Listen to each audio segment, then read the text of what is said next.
Iniciando a gravação. Vocês estão sendo gravados. Deixar aqui no máximo do volume também. Então, gente, como é que vai ser aqui o esquema? A gente vai entrar agora num conteúdo que é, de certa forma, massa, mas ao mesmo tempo é bem, digamos que denso, né? Tem muita informação para ser discutida. Então, eu estou tentando ao máximo conseguir... Não é nem sobre evolução, a gente vai começar a ver sobre os grupos. Claro, é evidente que a gente vai tratar um pouco sobre evolução, né? Mas a evolução desses grupos. A gente não vai discutir agora a evolução em si, mas sim os animais, né? A gente vai sair um pouco agora daqueles grupos que são unicelulares e vai entrar agora nos grupos que são multicelulares, certo? E aí como é que vai funcionar? A gente vai ter toda essa discussão agora, eu vou tentar ser de certa forma o mais breve possível, acho que uns 40 minutos mais ou menos, e aí eu vou liberar para vocês lá no Google Classroom o link com a frequência e com uma atividadezinha de 3 questões só para vocês marcarem. É a mesma coisa, é um link só, né? É como se fosse o mesmo quiz, só que lá no próprio quiz vai ter a opção para vocês colocarem o nome, a opção para vocês marcarem qual é a turma de vocês e as 3 afirmativas para vocês dizerem se ela é certa ou se ela é incorreta. Então, dica, prestem atenção na aula, porque são afirmações, vão ser afirmativas do que a gente vai discutir aqui, né, durante a aula. Então é importante que vocês prestem atenção, façam nota e tal, para que quando vocês forem lá para o quiz, vocês conseguirem lembrar, né, do que foi discutido, tá bom? E vai ser a frequência, então vocês vão ter que marcar os itens lá, certo?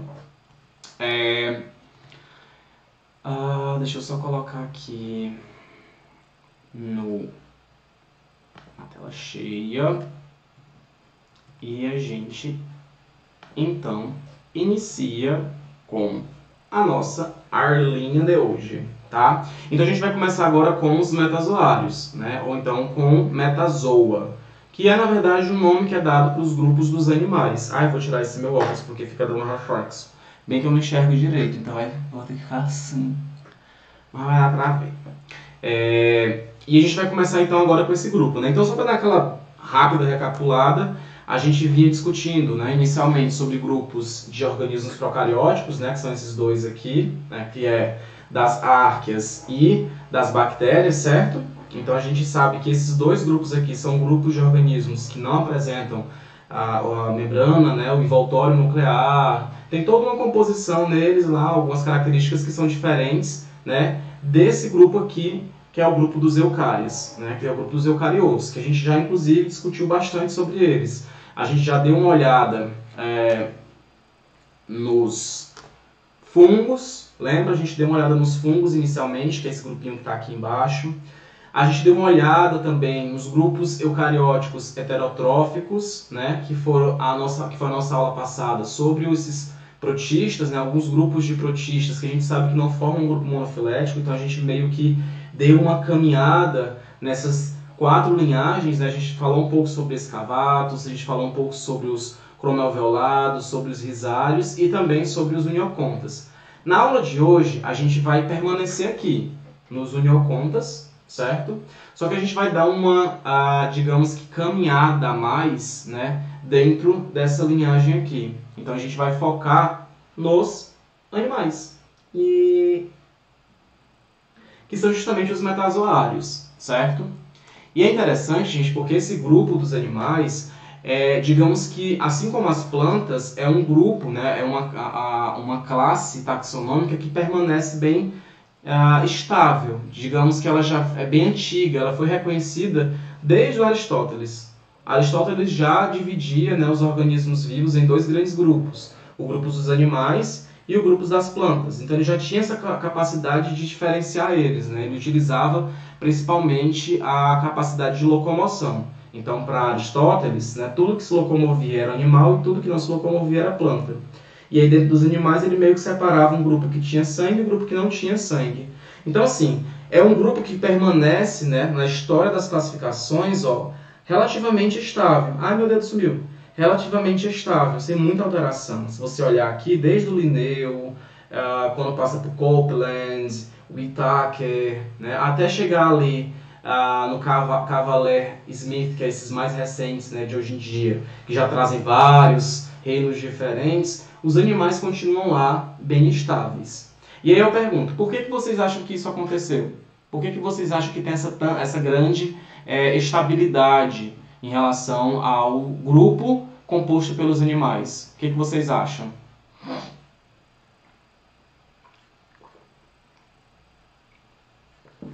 Pergunta.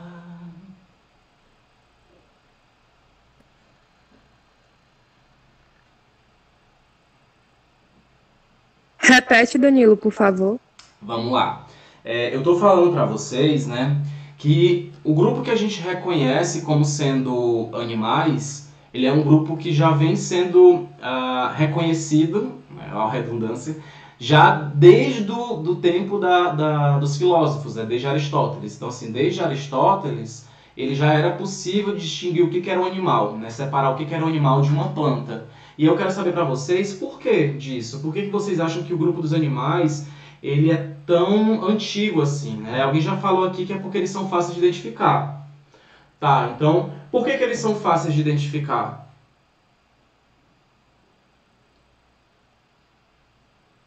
Porque eles têm características específicas?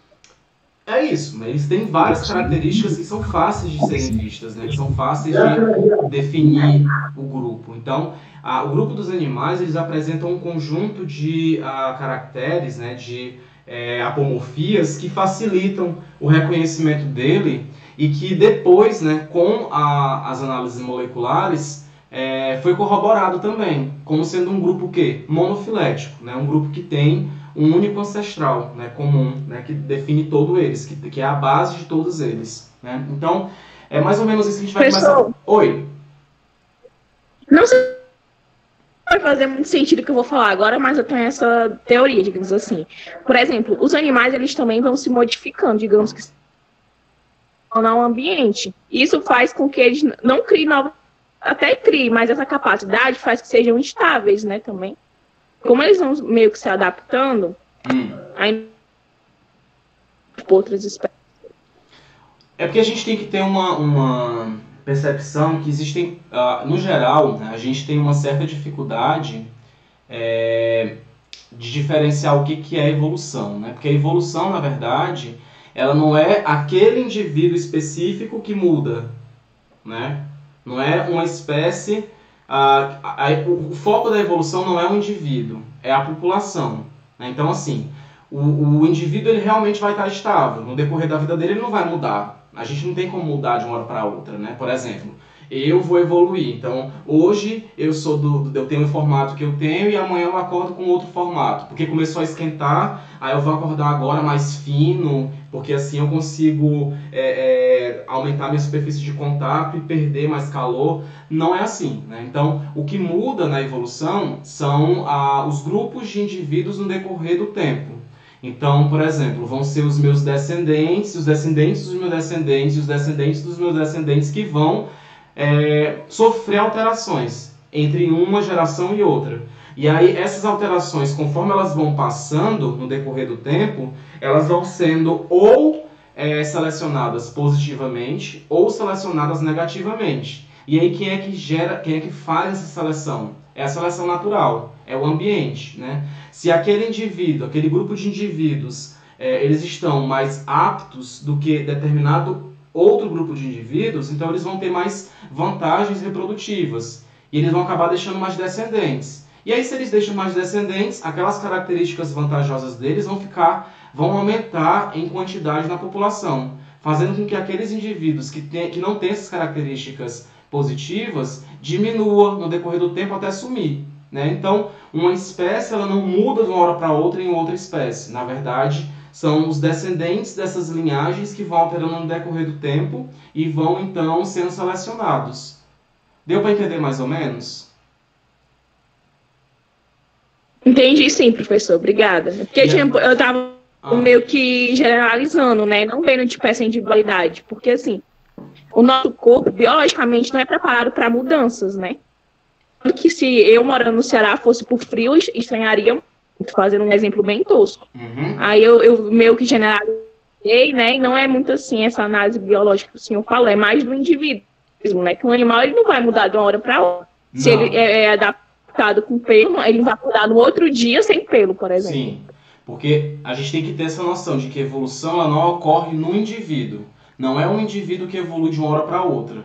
Na verdade, são gerações que evoluem. Então, são os descendentes, os descendentes, os descendentes, entre uma geração e outra, que vão acumulando modificações.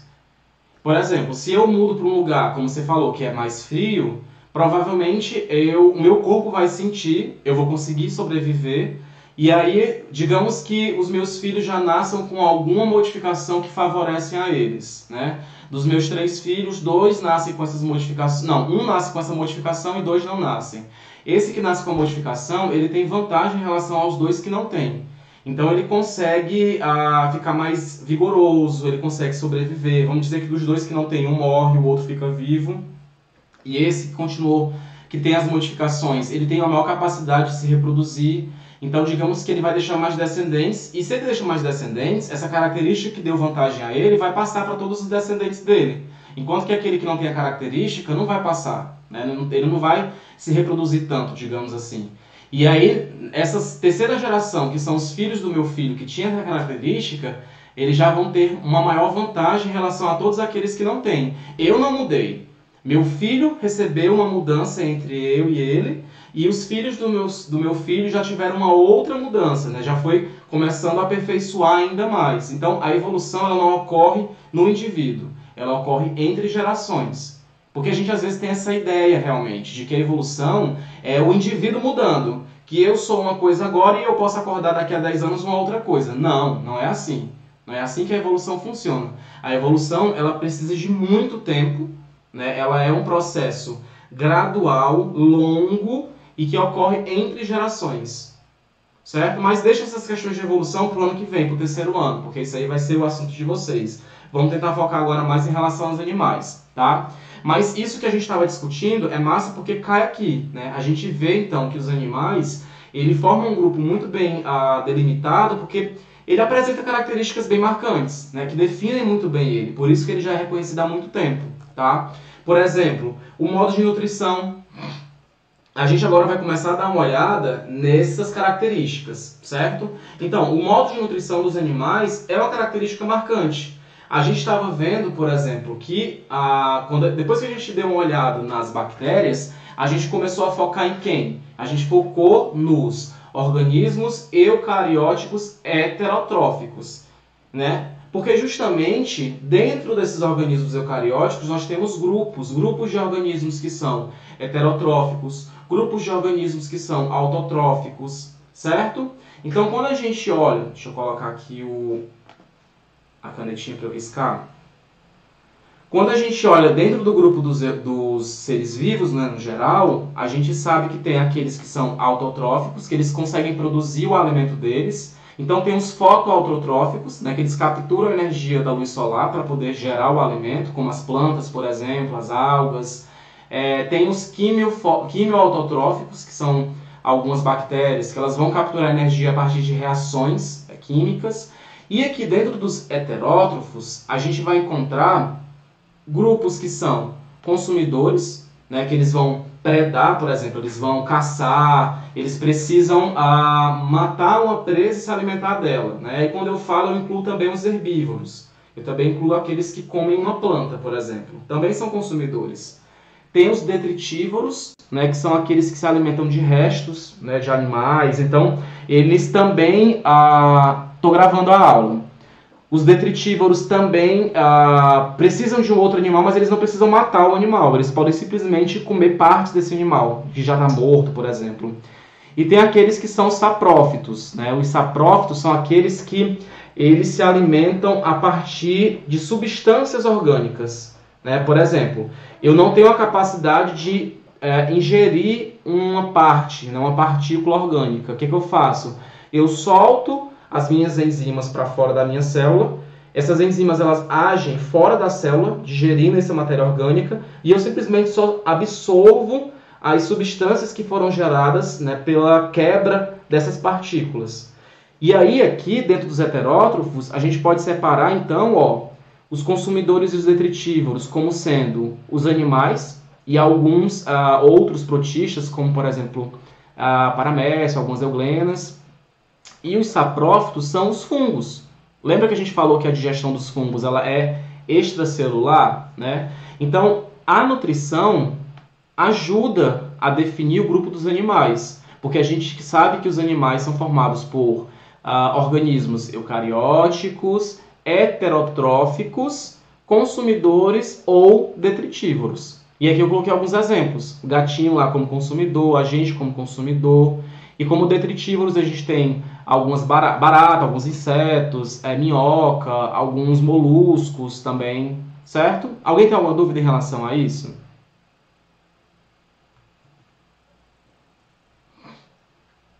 Então vamos passar, que não a gente não consegue terminar. Aí marquei aqui que são os consumidores detritívoros. Os animais também eles vão apresentar algumas estruturas e algumas especializações celulares, certo?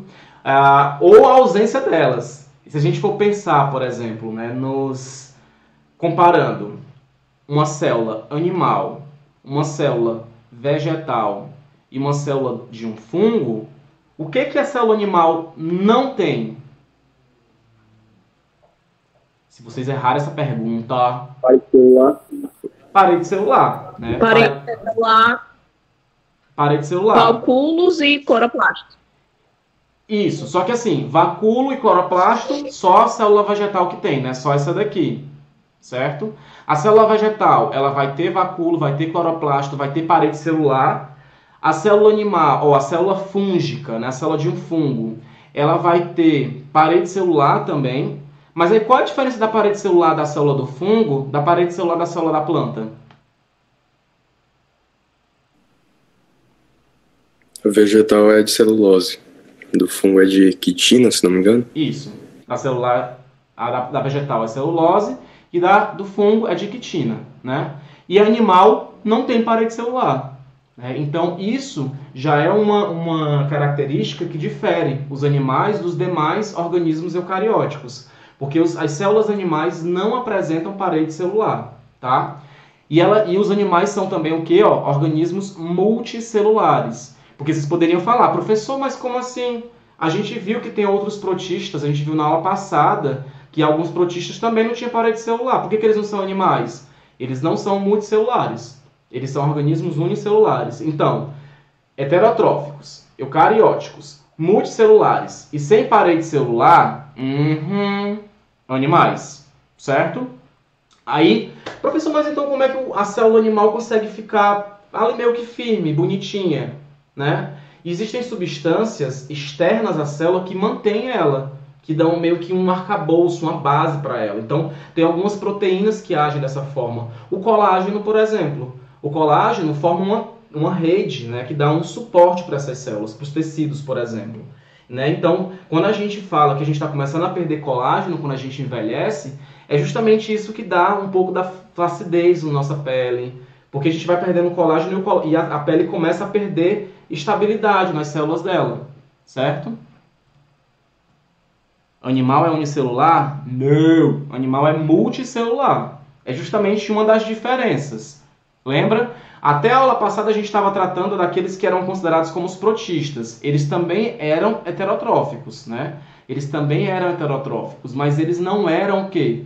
Multicelulares. Eles eram unicelulares. Multicelular são os animais, tá? Então, recapitulando.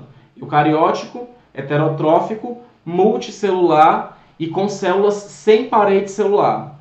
Animal, tá? Além disso, né, essas células dos animais, elas são especializadas e elas se agrupam, né, conjuntos de células com a mesma função para formar o quê? Tcharam! Os tecidos. Então, os tecidos também, eles vão se formar... A presença de tecidos é uma característica também dos animais. Aí, professor, então todos os animais têm tecido? Digamos que sei lá, a maioria deles, do grupo do metazoa, né, vão ser caracterizados por apresentarem tecidos. Só tem um único grupinho que aí ele não é considerado como um animal verdadeiro, né, como um eumetazoa, que ele não apresenta tecidos verdadeiros, que são as esponjas do mar, tá? Mas a gente vai dar uma discutida sobre isso mais na frente. Mas os animais, eles apresentam esses aglomerados de células especializadas e que vão ter uma função específica. E eles vão justamente gerar o quê? Os tecidos. E aí tem toda uma variedade de tecidos diferentes. Tecidos epiteliais, tecido ósseo, tecido sanguíneo, tecido muscular, que era pra gente ter visto ano passado, eu acho, no primeiro ano, né? E eu acho que a gente não conseguiu ver, não deu tempo de ver tecidos. Então, ó, coisinha para vocês aproveitarem esse período agora de pandemia e darem uma olhadinha ali, pega o livrinho, pega um texto na internet, dá uma pesquisada sobre os tecidos, que é importante, inclusive para vocês verem mais na frente os sistemas, certo? E é um assunto tão massa, pena que não deu tempo. Qual a diferença de pluri para multi? Pluri e multi é a mesma coisa, quer dizer a mesma coisa, quer dizer muito. A diferença é que eu acho que um é do grego e o outro é do latim. Eu só não tenho certeza qual é qual. Jonas, tu sabe? Tu aí que é o Wikipédia. Porque eu não lembro. Mas eu posso dar uma pesquisada depois. É importante também tecidos pro Enem. Assim, não que caia muito, mas pode cair. E também, gente, a forma de reprodução e desenvolvimento. Lembra daquele vídeo do semestre passado sobre... Eu também não lembro não, mas depois eu dou uma pesquisada. Sobre os ciclos de vida. Lembra que nós falamos de 3 ciclos de vidas? Falamos dos diplontes, aplontes e diplobiontes? Digam que sim. Se não lembrarem, peguem aquele vídeo de novo e dê uma recapitulada. Dá mais uma olhadinha. A gente falou sobre esses ciclos de vida logo depois dos fungos, eu acho. Porque a gente começou a perceber que estava precisando desse conhecimento sobre ciclos de vida. E a gente... Os dois são do latim. Obrigado, Stephanie. Mas eles querem dizer basicamente a mesma coisa, é isso? Me corrija se eu estiver errado. Né? Então, e aí em relação ao ciclo de vida, os animais também apresentam um ciclo de vida diferenciado, tá? A gente já viu que os fungos, né, tem esse ciclo de vida aqui, ó, que é o aplonte, onde a fase dominante, cadê? A fase dominante de vida, ó, que é essa fase aqui em azul, é o quê? É a fase haploide. Então, as células dele só vão apresentar o quê? Um conjunto de cromossomos. Não vão ter 2 cópias de cada cromossomo, né? Então, vai ser aplonte. E aí, nesse caso, a meiose ela vai ser para formar o quê? O zigoto. Vai ser uma meiose zigótica, tá? Nas plantas, né, a gente deu uma olhadinha naquela aula que elas apresentam uma alternância de gerações. Então, eu tenho tanto uma fase haploide quanto uma fase diploide, que são, digamos que, dominantes, né? Mas são bem desenvolvidas. E aí, nele, a meiose ela vai ser espórica, né? Vai ser para formar esporos. Já os animais, gente, olha que interessante. Eles vão ter esse tipo de ciclo de vida aqui. E que para vocês vai ser muito fácil entender, porque é o mesmo ciclo de vida da gente, porque nós somos o quê? Animais! Então, o que a gente vai discutindo agora sobre os animais é a gente. Eucarióticos, acho que todos somos, pelo menos se eu pegasse aqui uma célula minha e fosse ver, eu ia ver o envoltório nuclear, né? Multicelular também sou, eu não sou uma ameba gigante, né? Eu sou formado por várias células. O que mais que a gente falou que não lembro mais? Tenho tecidos, tá aqui, bonitinho, né? E em relação à reprodução, o nosso ciclo de vida é o ciclo de vida diplonte, onde a fase dominante é diploide. Então, cada célula do nosso corpo, células somáticas, se a gente tirar, a gente vai ver 2 conjuntos, né, de cromossomos, certo? São células diploides. E no nosso organismo, a meiose ela vai ocorrer aonde? Vai ocorrer para formar gametas. Então, a meiose ela é gamética. Então, todos os animais vão apresentar, ó, esse tipo, né, de ciclo de vida, tá? Deixa eu ver o que vocês estão falando aqui. Danilo. Oi. Um organismo unicelular, ele é formado por uma célula ou por um tipo de célula? Por uma única célula. Um organismo unicelular é simplesmente uma célula. Uma bactéria, por exemplo, certo, é um organismo unicelular. Ele é uma única bactéria, uma única célula. uma euglena, né? Ou um paramécio, como a gente viu na aula passada, ou uma ameba. É uma única célula. O que pode acontecer, e aí não confundam, é que esses indivíduos eles podem se agrupar para formar colônias. Que é como se fosse eu e uma outra pessoa junto. Somos uma colônia agora. Eu tô embaçado. Somos uma colônia agora. Isso não quer dizer que a gente forme um organismo único. A gente está formando uma colônia. Acaba que nessas colônias, cada célula tem a mesma função. Elas não têm uma interação complexa entre si. Por isso que não formam um tecido. Certo? Um organismo multi ou pluricelular, ele vai ser formado por um conjunto de células. E aí cada célula vai ter uma função específica, elas vão apresentar uma conexão, né, uma comunicação entre si importante. Gente que sabe essa construção aqui em casa, aqui perto. Ó, aqui a Stephanie colocou que multi é multus, vem de muitos, e pluri, plus, lembra mais no inglês, mas é basicamente o mesmo sentido, muitos, vários. Então é isso mesmo. Eu achava que todos eram, um era do latim, outro era do grego. Mas enfim, o latim também absorveu muita coisa do grego, né? Mas é isso aí. Uma outra questão. Essa questão da competição alimentar dos animais ser mais perceptível que das plantas influenciou alguma coisa na classificação? De certa forma não, Mayara, porque as plantas também competem, né? E elas competem fervorosamente. Por luz, por água, por polinizador. Então as plantas também competem, né? E a classificação, ela na verdade ela foi muito mais, como a gente já tinha visto naquela parte inicial desse ano, né? Que a classificação ela foi muito mais influenciada pela morfologia e em seguida pela molecular, certo? Tá, vamos adiante aqui que ainda tem muita informação. Em relação ainda ao desenvolvimento, os animais também apresentam uma característica bem marcante que o quê? Né? Após ocorrer a fecundação dos gametas, né, a união desses gametas, é formado o quê? Um zigoto. Né? Tá aqui, um zigotinho.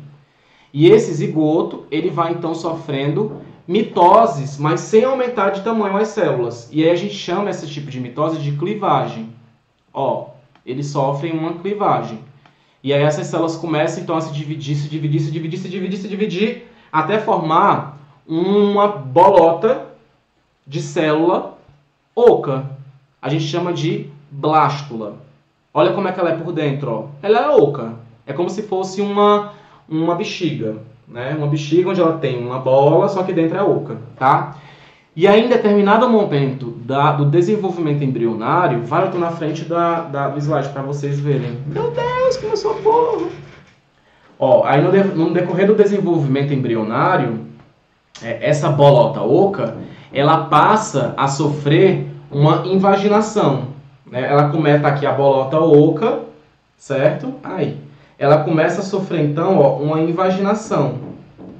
E aí ela forma isso aqui, né? Que é a gástrula, certo?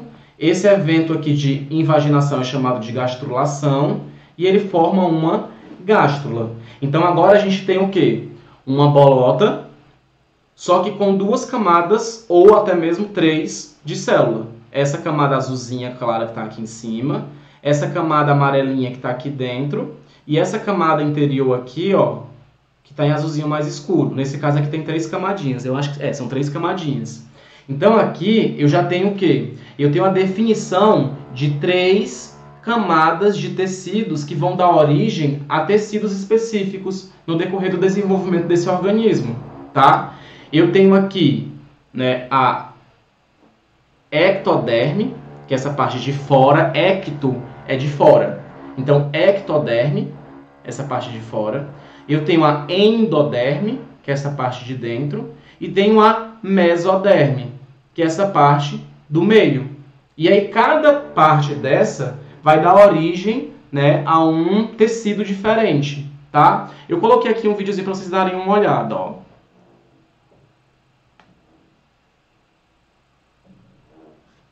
Agora tem que sair lá de cá.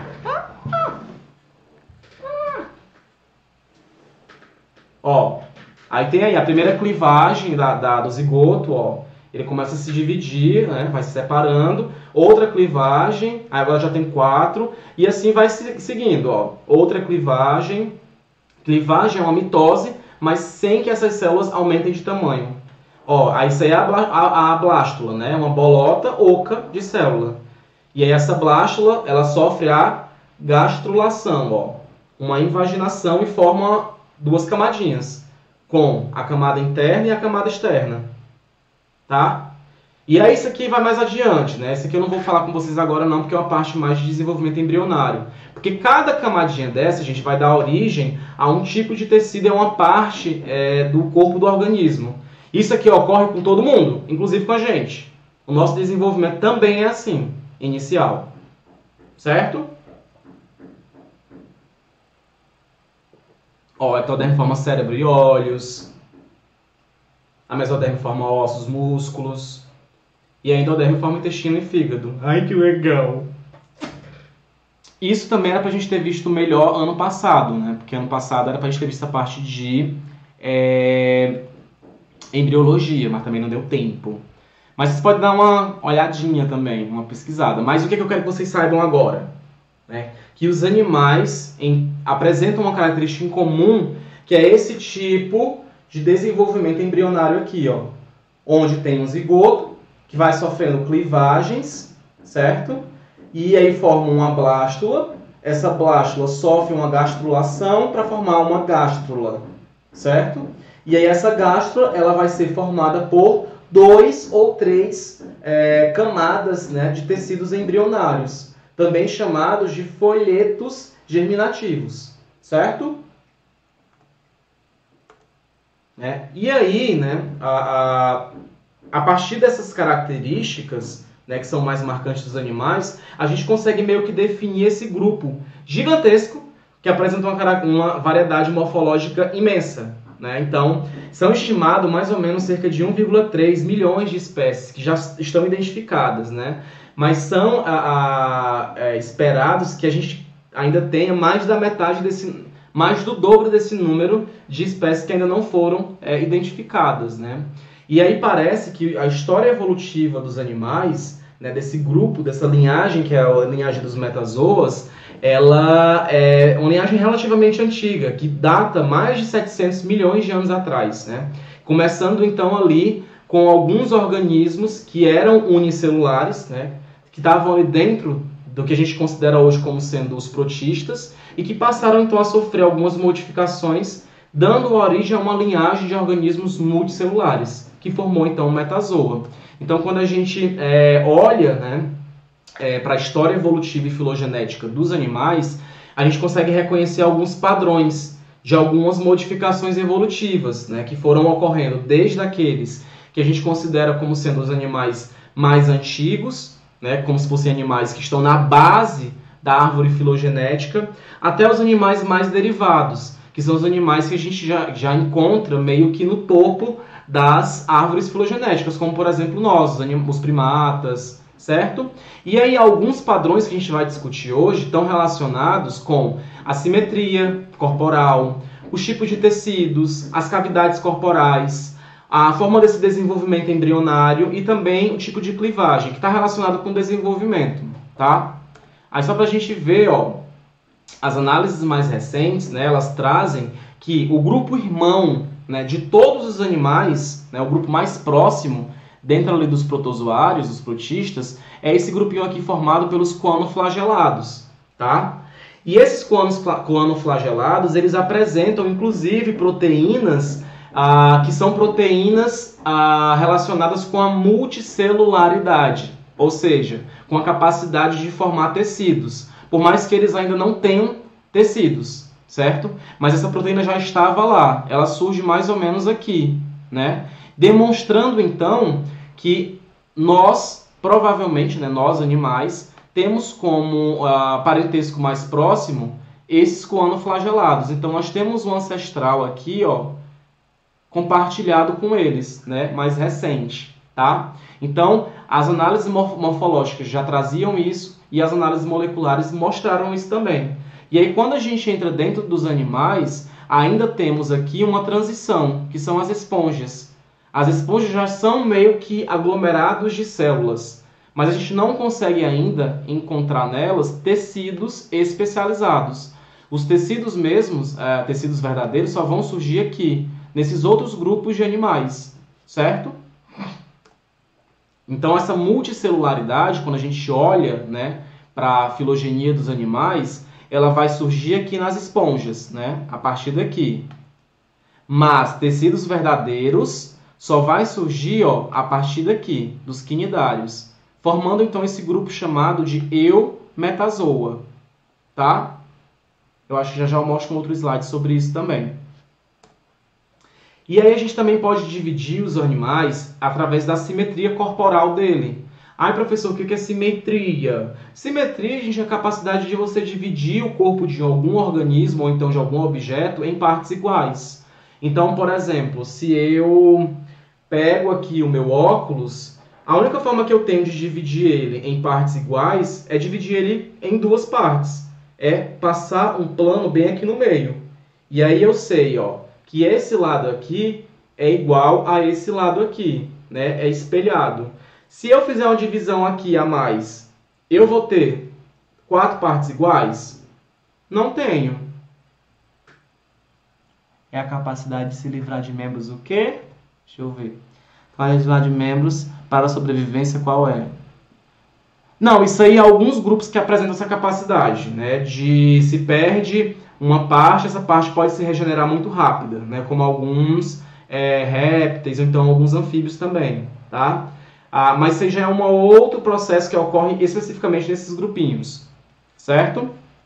Tá, mas vamos lá. Então aqui, ó, se eu penso, por exemplo, num vaso, né, de planta, eu consigo dividir ele nesse plano aqui, eu tenho essa parte igual a essa, e ainda consigo dividir nesse plano aqui. Eu continuo tendo uma parte igual a essa, igual a essa, igual a essa, igual a essa. Eu ainda poderia fazer um outro plano aqui e um outro plano aqui. Eu continuaria tendo, ó, partes iguais, certo? Esse tipo de simetria é o que a gente chama de simetria radial, porque eu consigo ver os raios, né? Eu formo raios nesse indivíduo. Então é uma simetria radial, ó. Exemplo de animal com simetria radial: as anêmonas. Anêmonas, águas-vivas, todos eles, ó, apresentam o que a gente chama de simetria radial. E quando isso não acontece, nós, tentem agora se olhar, se observar. Vocês acham que tem simetria radial?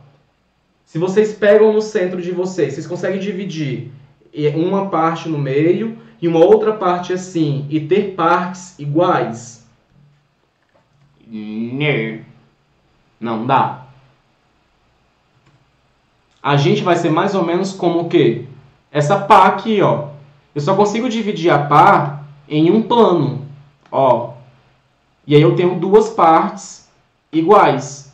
Se eu cortar nesse outro plano aqui, eu já não tenho mais 4 partes iguais. Porque essa parte, ela até é igual a essa, mas ela não é igual a essa, nem igual a essa, tá? Olha aqui a lagosta. Se eu pego uma lagosta... vamos pegar aqui a minha gata. Vem, Hebe. Vamos te usar como exemplo. Se eu pego a Hebe... Olha, Hebe, pra lá. Se eu pego a Hebe e eu parto a Hebe no meio, tá? Aqui, né? E parto aqui, eu não vou ter 4 partes iguais. Eu vou ter 4 partes diferentes. Então, quando eu pego a Hebe e parto ela aqui... Ai, cadê? Queria tentar fazer partido bem no meiozinho. Ó, eu só consigo ter 2 partes iguais, né? Pronto, já participou da aula. Vai. Então, eu só consigo ter 2 partes iguais. Isso é o que a gente chama de simetria bilateral, certo? Onde você só consegue dividir em 2 partes iguais. E aí, gente, no grupo dos animais, a tendência foi sair da simetria radial para a simetria bilateral. Porque a simetria bilateral está relacionada com o quê? Com locomoção. Imagina uma coisa que tem simetria radial para se locomover. Onde que é a frente e onde que é atrás? As costas. É difícil? Mas quando eu tenho uma simetria bilateral, eu já consigo ter o quê? Uma parte anterior, uma parte posterior, uma parte ventral, uma parte dorsal. Então eu consigo me encontrar, eu consigo saber onde é a frente ou onde é atrás. Então eu consigo passar a ter órgãos específicos que vão ajudar na minha locomoção. Se eu vou andar para a parte anterior, então eu vou colocar os órgãos para enxergar, para sentir aonde? Na parte anterior. Eu vou colocar os meus olhos nos meus pés? Se eu tenho que andar para frente? Não faz sentido, né? Então não vou conseguir falar. Bilateralidade, ela veio relacionada com essa capacidade de locomoção. O que muitos organismos que apresentam simetria radial não apresentam. Ou se apresentam, é mais complicado. Imagina para uma água viva não, mas uma anêmona, por exemplo, se locomover. Para onde é que ela vai? Ah, meu Deus, para onde é que eu tenho que ir? Ou eu tenho que ter partes de percepção em todos os lados do meu corpo, para poder eu saber e enxergar 360 graus, ou então eu vou ficar confuso, certo? Então, essa simetria, ela ajuda a gente a separar dois grupos dos animais. Um grupo que tem a simetria radial, que é esse aqui formado pelos quinidários e os não vou conseguir falar. Mas esse grupinho aqui, a gente ainda vai dar uma olhada neles. E um grupo formado com a simetria bilateral, que é todo esse grupo aqui chamado de bilatéria. E nós estamos aonde? Aqui, dentro do bilatéria. A grande maioria dos animais, estão dentro desse grupo do bilatéria. E ele surge, a simetria bilateral surgiu bem aqui na árvore filogenética. Gente, dica, aprendam a ler uma árvore filogenética. Aprendam a saber que quando eu coloco simetria bilateral aqui, quer dizer que essa característica surgiu aqui na história evolutiva dessa linhagem e todos os organismos, todos os indivíduos, né, todas as espécies que ocorrem após esse passo vão apresentar essa característica, tá? Então todos esses aqui... Professor. Oi. Então vai ter só a simetria bilateral e a radial, né? Isso. Vocês poderiam falar, ai professor, mas e as esponjas? Qual é a simetria dela?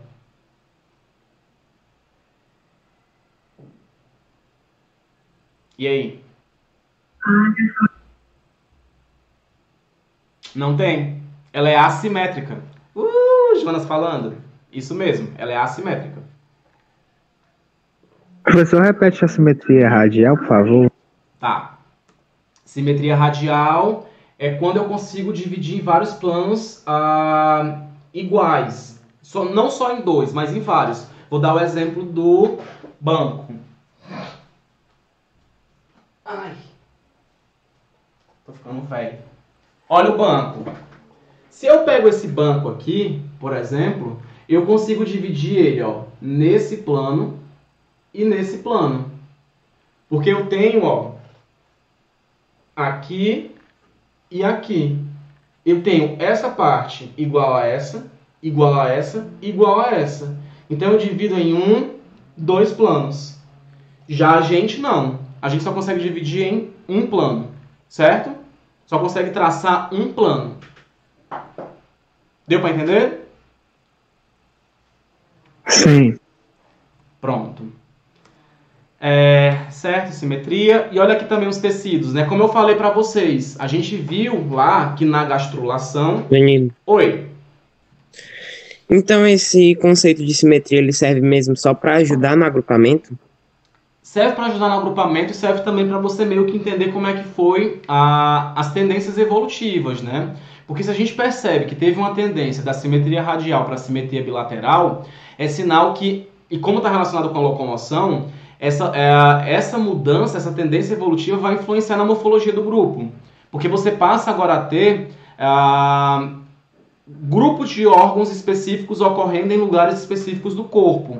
Então a bilateralidade ela é importante para a evolução do grupo. Como eu falei, vale a pena eu ter a cabeça, eu sendo, por exemplo, com simetria radial? Como é que eu vou ter uma cabeça se eu tenho simetria radial? Vou ter várias cabeças, então? Então, assim, é todo um gasto energético para a formação de órgãos, para percepção, para visualização, que na simetria bilateral não precisa. né? Então, a simetria bilateral não está só relacionada com agrupamento, né? Com classificação, mas também com tendências evolutivas daquele grupo. Tem uma importância ali. Ela não surgiu por nada. A simetria bilateral não surgiu para a gente conseguir dividir os organismos vivos, entendeu? Toda característica, gente, não imaginem que uma característica ela surgiu para que a gente pudesse classificar. Não faz sentido. Tipo assim, não, as plantas têm flores e elas apresentaram as flores para poder a gente conseguir dividir em plantas com flores e plantas sem flores. Não, não é assim. A planta não vai surgir na evolução dela, não vai apresentar, desenvolver flor na evolução dela simplesmente para o ser humano conseguir dividir em planta com flor e planta sem flor. Tá? Tem todo um porquê evolutivo ali por trás. Né? Pronto. E aqui em relação aos tecidos, a gente viu lá, né, que tem aqueles 3 folhetos lá. Quando está gerando a gástrula, né, na gastrulação, eu começo a ter então aquela divisão em 3 ou 2 tipos de tecidos. Né? Eu posso ter a ectoderme, que é a parte de cima, e olha aqui, ela vai estar relacionada, com esses grupos de células aqui, com a formação desses grupos de células. Eu tenho a mesoderme, né? Meso é intermediário, é entre, tá? E tenho a endoderme, tá? Que é essa parte de dentro aqui. A endoderme vai estar relacionada com esses tipos de células aqui e a mesoderme com esses tipos de células aqui. Professor, então todos os animais apresentam isso, esses 3 folhetos embrionários, endoderme, mesoderme e ectoderme? Não, nem todos. Alguns grupos só apresentam 2. Só tem a endoderme e a ectoderme. E aí esses a gente chama de animais diblásticos. De 2. Blástico, 2 tecidos na blastocele, né? Na formação da gástrula, tá? Esses que apresentam ectoderme, mesoderme e endoderme tem 3. Triblásticos ou triploblásticos. Deu para entender? E aí vocês vão ficar mais chocados ainda. Animais que são triploblásticos, eles estão relacionados com animais que são bilaterais. Então, aparentemente, a bilateralidade surgiu em um evento em conjunto com a formação de... Ai, meu Deus, eu me perdi que eu falei a pergunta. Com a formação de 3 folhetos embrionários. Deixa eu ver qual é a pergunta. Não entendi essa parte de tecidos. Tá, vamos voltar aqui. Quando eu mostrei para vocês aqui, esse slide aqui, lembra, Raquel? Que eu falei como era a formação do embrião, desenvolvimento embrionário, né? Onde eu tinha um zigoto. Onde eu tinha um zigoto, ia sofrendo então divisões, né? Porque o zigoto é uma célula só. Sofre então divisões, que são as clivagens, para formar uma blástula, que é uma bolota de células oca, né? É uma bolota oca de células. Daqui, quando eu faço o corte, eu vejo que ela é oca por dentro. E aí essa blástula ela começa a sofrer uma invaginação. E essa invaginação dá origem a uma gástrula, que é o quê? É uma bolota com 2 ou 3 camadas de célula, mas que também é oca. Ela apresenta uma parte oca dentro, tá? E a gente está falando agora justamente dessa bolotinha aqui, da gástrula. Porque ela vai ter agora 2 ou 3 tipos de tecidos. Eu tenho um tecido externo, uma camada de tecidos externa, uma camada de tecido interna. E posso ter uma camada de tecidos entre essas 2 camadas. E aí eu dou nome para esses tecidos. Porque esses tecidos embrionários eles vão dar origem a tecidos específicos. Então, assim, todos nós, eu, vocês, todos aí, quando a mãe de vocês engravidaram de vocês, né, quando o espermatozoide do pai fecundou o óvulo da mãe, passou por todo esse processo. O óvulo fecundado se transforma no zigoto. O zigoto sofre a primeira clivagem, depois outra clivagem, outra clivagem, outra clivagem, outra clivagem, outra clivagem, até formar uma blástula. Essa blástula sofre uma invaginação para dar origem a uma gástrula, né? E aí essa gástrula, ela passa a ter, então, folhetos embrionários ou camadas de tecidos embrionários específicas. E cada camada dessa, no decorrer da evolução do embrião, vai dar origem a um conjunto de tecidos diferenciados. Então a gente consegue definir o que é a endoderme, o que é a mesoderme, o que é a ectoderme, tanto pela posição na gástrula, como pela função. Ou seja, pelo tipo de tecido que aquela célula vai dar origem. E aí é o que eu estou justamente mostrando para vocês aqui, ó. Né? Aqui eu sei que a ectoderme, que é essa camada mais externa, vai dar origem a esses tipos de células aqui. A endoderme, que é essa mais interna, vai dar origem a esses tipos celulares aqui. E a mesoderme, que é essa parte aqui entre a ecto e a endo, vai dar origem a esses tecidos aqui. Só que eu estou falando para vocês que nem todo animal tem 3 camadas. Existem animais, que são aqueles animais mais antigos, né, mais na base da árvore filogenética, que só tem 2, que são os animais diblásticos. Eles só vão ter, ó, a camada de dentro, que é a endoderme, e a camada de fora, que é a ectoderme. Uma tá, ó, colada na outra. Não tem um espaço entre elas com células no meio, entenderam? Que é o que a gente encontra aqui, nos animais que são triploblásticos. Eles têm a endo, a ecto e tem uma camada de tecidos no meio. Certo? E aí, ó, o surgimento do triploblástico se dá, ó, juntamente com o surgimento da bilateralidade. Então, esse grupo aqui formado por bilatéria, ele pode ser caracterizado por essas 2 características. Tanto por apresentar simetria bilateral, como por apresentar a gástrula triploblástica, com 3 tecidos. Endo, meso e ectoderme. Certo? Enquanto que esses aqui, ó, que são com simetria radial, vão ser também o quê? Diblásticos. Só vão ter endo e ectoderme. Tá? Ah, eu tô achando que a gente não vai conseguir terminar hoje. Não vai dar. Acho que vai ser melhor então dar uma parada por aqui. E aí depois a gente finaliza a outra parte. Pior que dessa forma, eu acho que eu não vou ter como passar para vocês as questões ainda. Então as questões a gente vai deixar para responder na aula que vem, na quinta-feira. Tá? Porque a gente não conseguiu fechar tudo, ainda faltava um pouquinho. Todo bilateral é triploblástico. Isso. Todo bilateral é triploblástico. Tá, vou tentar colocar ainda hoje, eu prometo. Mas é porque eu tenho que fazer minha aula de amanhã, a outra aula de amanhã, a outra aula de amanhã. Pronto, deixa eu fazer o seguinte. Eu vou pegar aqui a da frequência e vou... Ai, meu Deus, como é que eu vou fazer? Deixa eu pensar, senhor.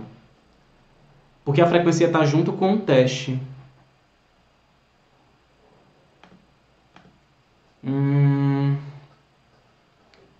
Já sei. Vou excluir aqui. Excluo essa pergunta. Excluo essa pergunta. Excluo essa pergunta. Vou deixar a frequência lá no... Não, é melhor enviar logo aqui, né?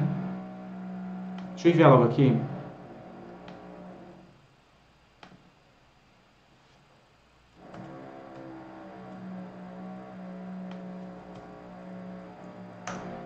Pronto, gente. Tá aqui a frequência, então. Passa para os meninos que já estão saindo, tá? Para ninguém deixar de colocar a frequência. E aí, na semana que vem, eu vejo como é que eu faço em relação... na semana não. Na quinta-feira, eu vejo como é que eu faço em relação às nossas questõezinhas, tá? Na aula que vem, na quinta-feira, a gente termina essa parte do conteúdo e a gente também responde as questõezinhas, tá? Então, por hoje é isso. Vou tentar colocar, então, um vídeo lá no YouTube. Vou já até parar aqui a gravação. Estou parando a gravação para ficar bonitinho no YouTube. Até a próxima aula.